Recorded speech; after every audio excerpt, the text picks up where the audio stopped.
I am a 51 years old male, and I have 3 children, 1 girl, 1 boy, and 1 child is gender neutral. My son Eric is the oldest, Eva is the middle child, and Charlie is my youngest.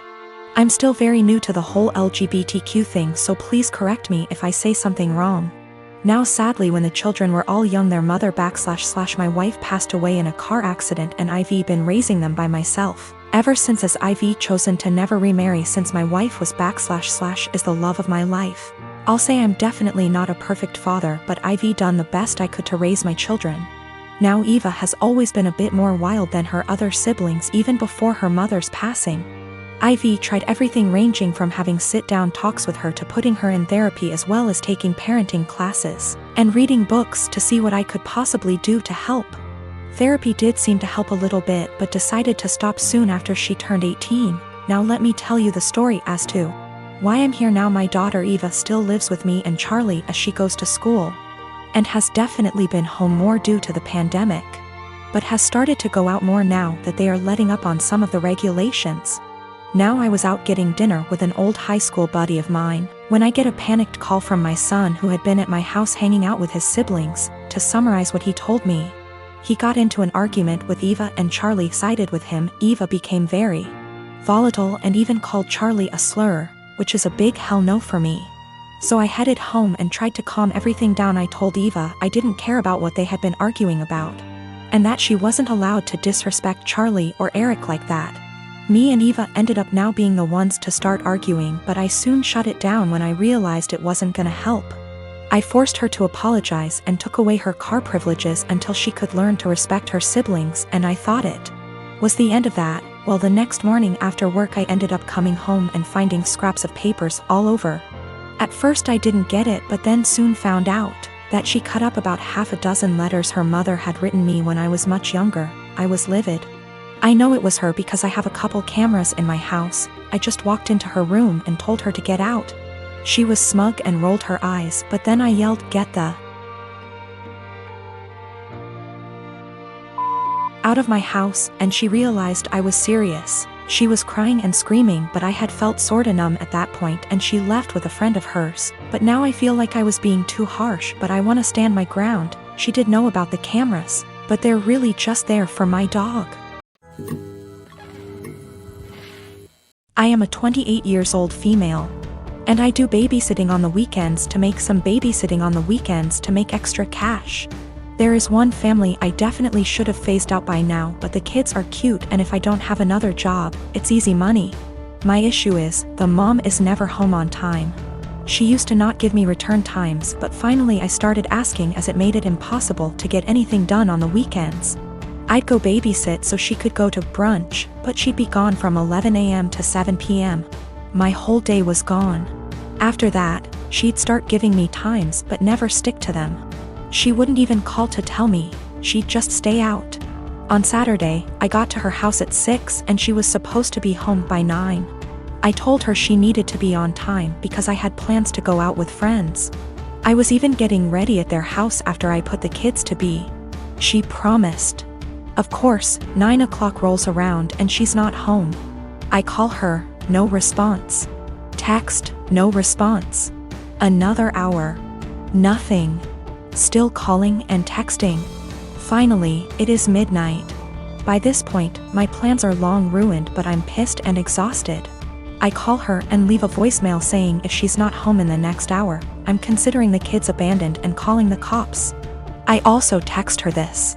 I try calling her 30 minutes later and it goes to voicemail on the second ring. I text her again and she leaves me on read.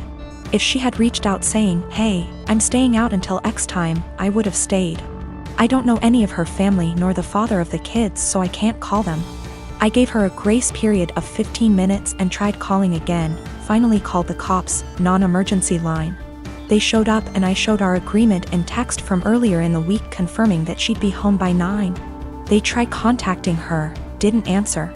I was dismissed and they took the children to the police station. I go home and go to bed. I am awoken at 3 a.m. by a frantic call. It's her. Where are the kids? Why am I not here? I tell her I followed through on my threat, check the police station. She cursed me out. I hung up and went to bed. The next day, she sends me an essay saying the kid's father was called and there's a DCF investigation launched against her. She called me every name under the sun, but I didn't think I was wrong until I spoke to a friend with kids. She said I should have just waited it out and refused to ever sit for her again. She asked if her potentially losing her kids was worth me being petty. My newborn's pediatrician is always so crowded in terms of size of waiting room versus number of people waiting. It requires a certain amount of etiquette controlling your kid, because there are no toys, no play area, no real space for shenanigans. Enter lady with 4 kids, a newborn, 2 toddlers, and a kindergarten-aged kid, little girl in question here. She really should have brought an iPad or a second adult or something because her kids were literally running around this space, yelling and screeching. The mom was oblivious to all of her kids except the newborn, who was quietly breastfeeding while mom was glued to her phone screen. Accordingly, other people were put in the awkward position of having to discipline her kids. Several people had previously tried to put her kids back in line for whatever issue, harassing their kids, being loud, whatever. Her kindergarten-age daughter, who clearly had some kind of special needs, was absolutely enamored with my newborn and his stroller. She was asking me if she could push it around. No, she was getting super close to my newborn, stop, and was generally just being annoying. FFS at one point when I wasn't looking and was preoccupied with my own kid. She went digging in my diaper bag and throwing my stuff onto the chair and the floor. My newborn was really fussy because we were there for a sick visit and he wasn't feeling well. And I did not feel like entertaining some strange kid. I tried being polite about it. Sweetie, where's your mommy? Points to mom, ma'am. Points to kid. The lady would call her kid back, but the kid just kept coming back to me. Rinse and repeat. I told her she needed to stay with her mom.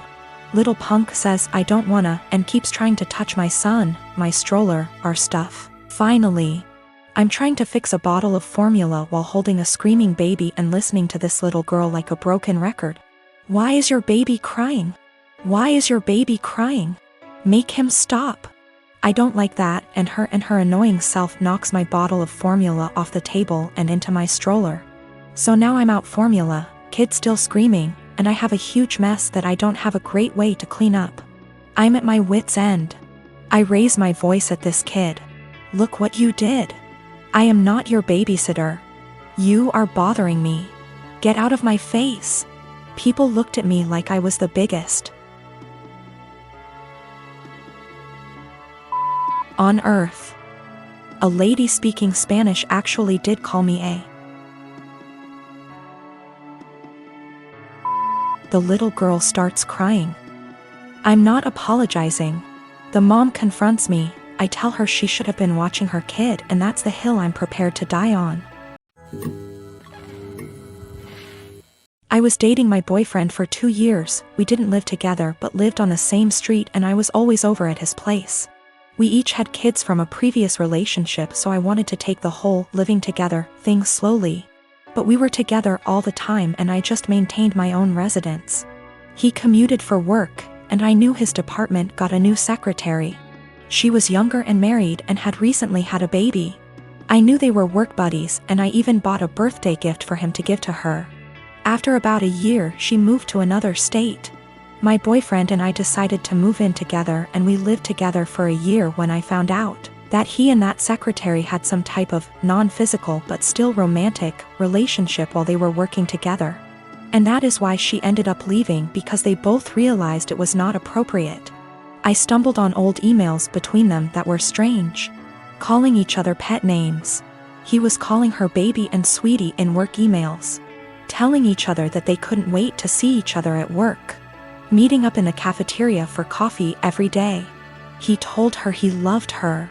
She lamented that she couldn't stop thinking about him while at home. They had little quarrels. I also realized that he was still Facebook friends with her. We talked a lot about this and he said he was just so unhappy at work at the time and unhappy with our relationship because we didn't live together, that he was vulnerable to attention from a beautiful woman. He said it never became physical, but they were very emotionally entangled at the time for many months. I had no idea at all. He said together they decided the best thing was for her to accept another job offer which he helped her get. He's very remorseful sometimes. Other times he will tell me that it's partially my fault because I rarely stayed over. I was doing everything for him to help him out because I knew how busy he was and how stressful life was for him back then. He will also try to tell me I was too cold. I've tried to move past this. I told him he needed to delete her from Facebook, and he did. It's been over a year since I found out, but I still feel so much hurt and anger if I think about it, or if something triggers me. Even something as stupid as a movie where the man is hooking up with his secretary.